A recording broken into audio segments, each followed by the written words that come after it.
Bharat and Bahubali. Before his renunciation of worldly life, Lord Rishabdev, or Lord Adinath, was known as King Rishab and had two wives, Sumangala and Sunanda. By Sumangala, he had 99 sons, of whom Bharat was the eldest and the best known, and one daughter named Brahmi. By the second wife, Sunanda, he had one son named Bahubali and a daughter named Sundari. All of them were given proper training in different arts and crafts. Bharat became a great warrior and politician. Sunanda's son was tall, well-built, and strong, and hence was called Bahubali. In Sanskrit, Bahu means arm and Bali means mighty. Brahmi attained a very high level of literary proficiency. She developed the first known script, known as the Brahmi script. Sundari was very proficient in mathematics. After Lord Rishabdev attained omniscience, both girls renounced their worldly lives and became his disciples. As a king, Rishabdev had the responsibility of a large kingdom.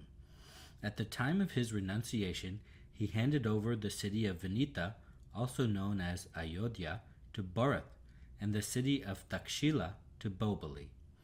He gave different parts of his vast kingdom to his remaining 98 sons.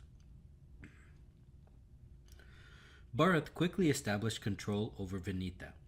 He was an ambitious ruler and intended to become emperor of the entire nation.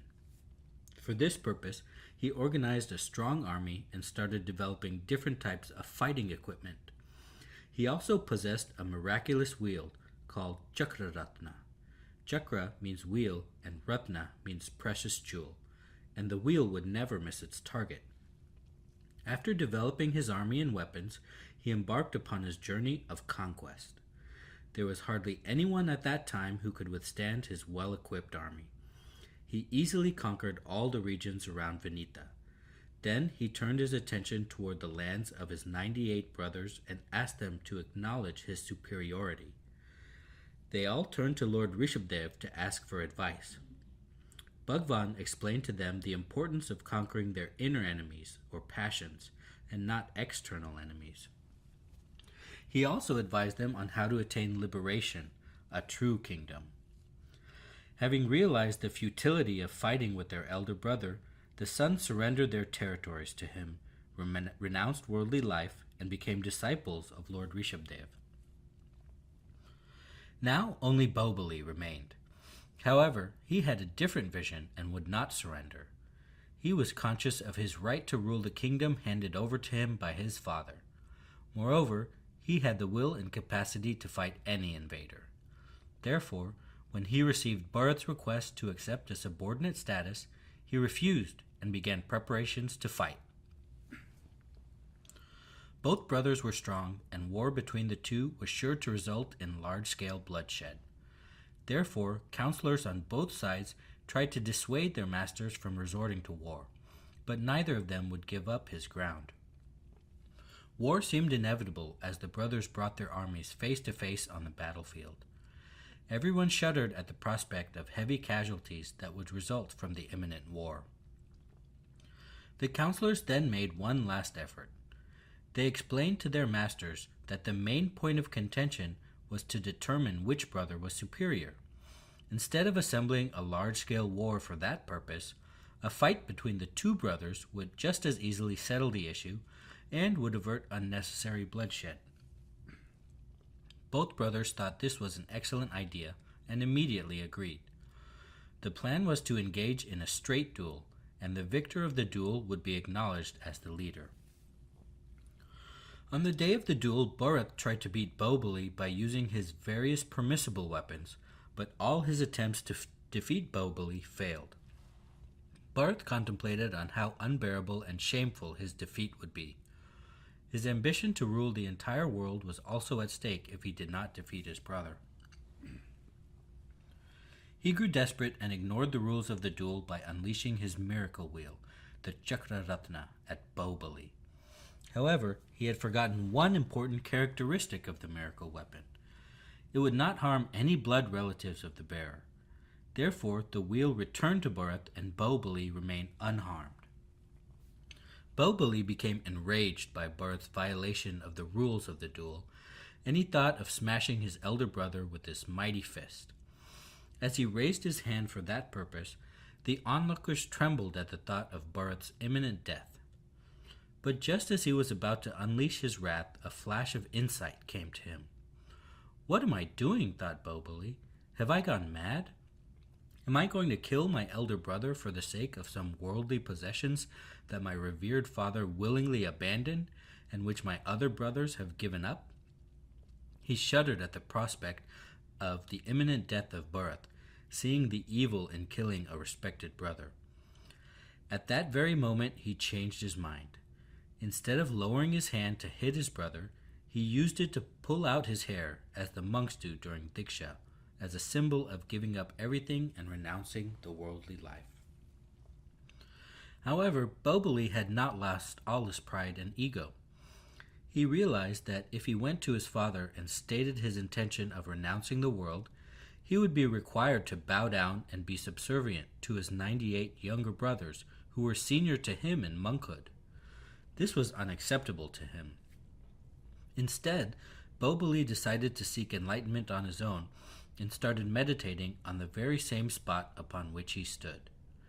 He became so immersed in his meditation that he lost track of time and could not remember how long he had stood there. He was motionless for so long that creepers began to grow around his feet. A year passed with Bahubali standing in that posture of meditation, yet he did not gain enlightenment. How could he gain it without shedding his ego? At last, Lord Rishabdev sent Brahmi and Sundari to bring him to the right path. They came to the place where Bahubali was meditating. Seeing their mighty brother standing like a rock, they calmly told him, "You cannot achieve enlightenment while sitting on an elephant. You need to get off the elephant."